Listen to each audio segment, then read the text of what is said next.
Rolling forecast? Oh, please. I've got Agent Mode in ChatGPT now. It's all handled. I don't even have to sharpen a pencil anymore. Alright, Magic Box, impress me. As you can see, I've opened a fresh GPT window and dropped in my ready-to-go prompt. No typing marathons here, just copy, paste, and go. Next, I've uploaded the dataset for our Lemonade Empire. 12 months of budget, 5 months of actuals. This is the playground where our rolling forecast magic will happen. Before hitting run, I switched to Agent Mode in the drop-down. Why? Because Agent Mode isn't just ChatGPT giving you answers. It's like summoning a mini analyst who works in their own private, cloud-based sandbox. That means all the heavy lifting happens off your computer. Whether it's a tidy little file like our lemonade stand budget, or a 200 megabyte beast packed with tabs and formulas, it'll crunch through it without slowing your laptop to a crawl.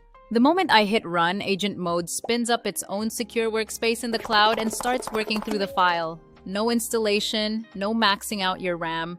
Just pure number crunching behind the scenes while you sip your coffee. We're not here to geek out on the technical plumbing though. The real payoff is what comes next. While our magic box does its thing, let's take a quick crash course on what a rolling forecast is and why it's a game changer. Here's why we're here, guys. We're building a rolling forecast. Let's go back to our Lemonade Empire example.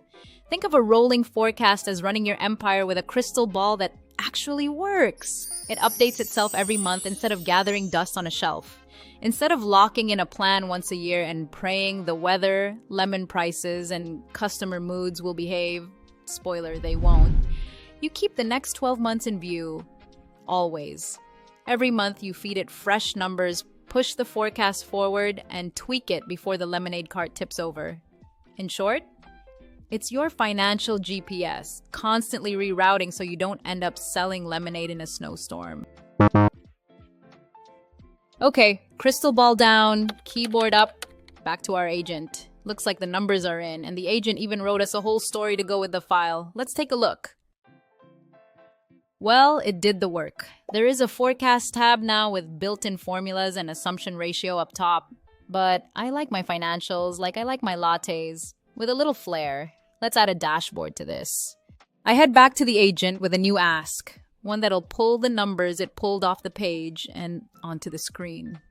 My request? A fresh dashboard tab with a combo chart for budget, actual, and forecast.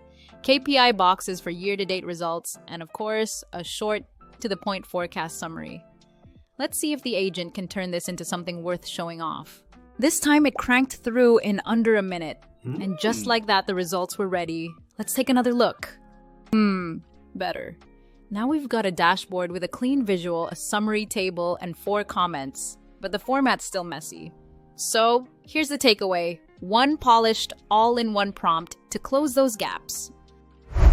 Alright, we've gone from raw data to a rolling forecast and now a dashboard, all in just a few prompts. The real magic isn't that it's perfect out of the box, it's that you can shape it.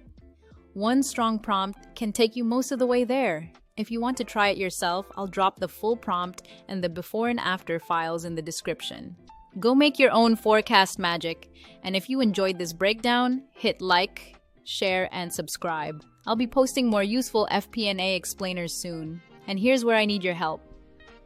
Drop a comment if you'd like me to take a deeper dive into rolling forecasts or share other finance topics you want explained. Your ideas will drive the next videos.